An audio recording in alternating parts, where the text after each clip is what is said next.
And they have social media checks, and they go back 10 years for these social media checks. And so we can tell people like, hey, this is questionable, but people, I mean, we can't make someone do something. Is that really what it is now? Like if you get a show, someone from like a social media point of view is really scouring your stuff.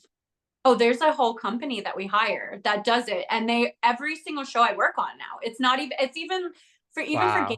shows I work on, we have someone that goes through and scours your social media posts, because it's so important. Like, people need to really remember that if you want to be on a show, you really need to think about what the kind of stuff that you're saying. Wow. Yeah.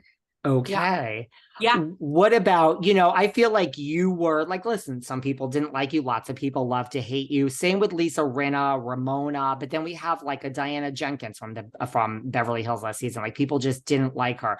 What do you think is the difference between like love to hate or just you're not going to last because nobody truly likes you? I think it's, you see the realness of the person, to be honest. I think that's what it is. It's like, as much as I can rub people the wrong way or be super annoying, people see that I'm playing the game and that I'm doing what you want to see a character doing, and that's living the life that this character's in, this world that that's been created. And same with like a Lisa Renna, like some people love her, some people hate her, but like she's like living her own life. And I think you see the authenticity behind it. And I don't know, like there's so many good, by the way, there's so many good villains out there on reality TV that we love, and they're villains and we love them. Like Omarosa, for example. Like, I love watching her on TV, but I think it's, there's always that part of you that wants to see the villain and wants to see the villain kind of mess things up. Well, speaking of villains Yeah. and Omarosa, what would you like to tell us about the House of Villains show that is rumored to be coming up? I don't know anything about this. Are you sure about that? Because rumor is that you're in the house. There's going to be a Big Brother style House of Villains. It's called House of Villains with you and Heidi Montag and our friend Jax Taylor, Danielle Staub. Anything you'd I like to talk to us about? I wish I had more to talk about that with you, but I don't have anything to say about that. I don't know. I think it'll be really fun. It sounds like such an amazing like cast, right? Like the cast is like reality TV dreams. It's like, well, on Twitter, now this doesn't mean anything because we all know our good friend Jax, who's been here many a time. Jax Taylor apparently said, yes, no, this is a real show. It's happening. So that's what he says. Oh, well, I love listening to Jax Taylor. I don't know if I believe everything he says, but I guess we'll find out in soon. Time will tell, right? But you do read you, Heidi Montag, Tiffany Pollard, Jax, Danielle Staub. This is like, I'm like sweating this. Like, I like need this show. So if this is not a real show, it needs to be like, this Yeah. is gold, people. This is literal I mean, gold. Tiffany Pollard, Tanisha, like, wow. Johnny Fairplay. Johnny Fairplay, I know. Like, I hope 2003 Johnny Fairplay comes out. That's all I have to say. Well, I hope this show is real. Have you ever met some of these people in real life other than like, have you ever met like Jax Yes. and like Omarosa? I've met Omarosa numerous times, and honestly, whenever I meet Omarosa, she's lovely. I love talking to her. She is hilarious. It's obviously Johnny Fairplay and I go way back. We filmed like a commercial in Las Vegas together a long time ago. Farrah Abram, I did a movie with her. If we were in a horror movie together, it was a very bad horror movie, but an amazing time. And it was very fun. Who else? I feel like Danielle Staub. yeah, Danielle Staub. I've never met her. I think I've met a bunch of these people in person though, and so I think it could be a really fun show, and I'm really excited to watch. Or be on it, darling. Where do you think, like, where is the state of reality TV? Like the Chrisleys did well as a family show until now it's gone. The Kardashians obviously is the biggest thing that's ever existed. Like, what do you see? Like, are there trends in like stuff that's getting greenlit and other stuff that's kind of, you hear all the time, like great idea for a show, but we're going in a different direction at this point. That's like, is there a trend in reality TV and other things that are kind of fizzling?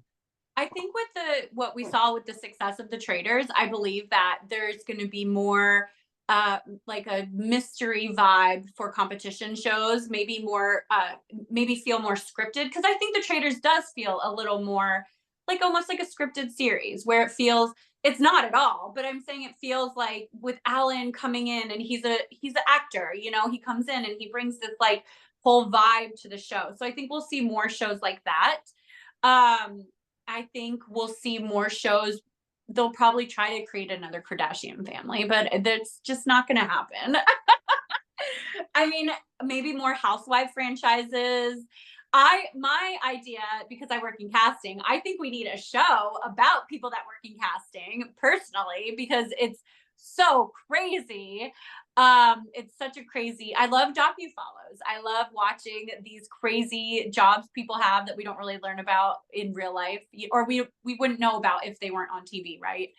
I don't know. What do you think? Where do you think reality TV is going? Well, I think like with the docu-series, like looking back, like you look at like Patty Stanger, Millionaire Matchmaker, Jeff Lewitt, like we had these, like the Rachel Zoe Project, we had these docu-series about different professions, like Tabitha Salon Takeover and all that. Like, and it wasn't just Bravo, like we had all those modeling shows on E, like then we had the PR girls, I forgot. Like, so we had that more. It was interesting, right?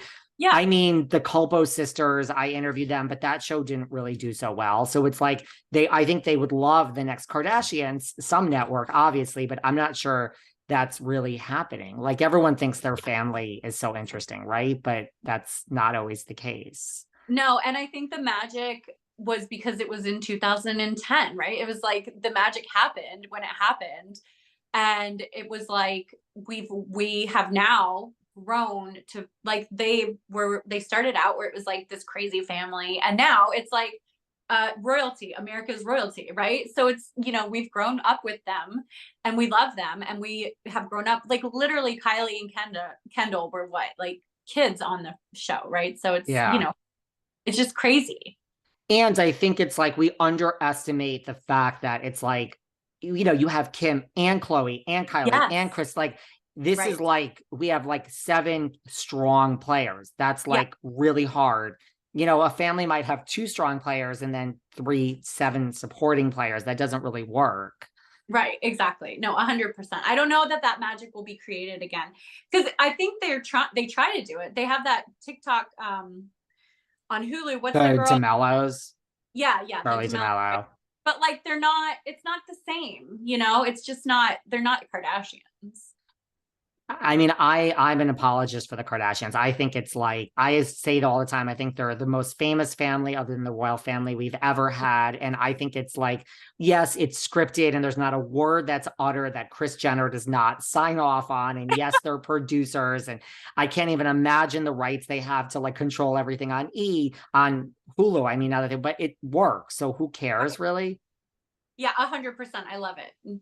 What about that? Like, do you think, because like people know, I mean, I'm not saying it's fake, but people know, like even with Housewives, you have to walk in and enter 3 times. You know, everyone's calling you on your cell phone. You're not just picking up, like, so it is, you know, situationally scripted, but yet we lose sight of that and we still buy it. Like, do you think there's a time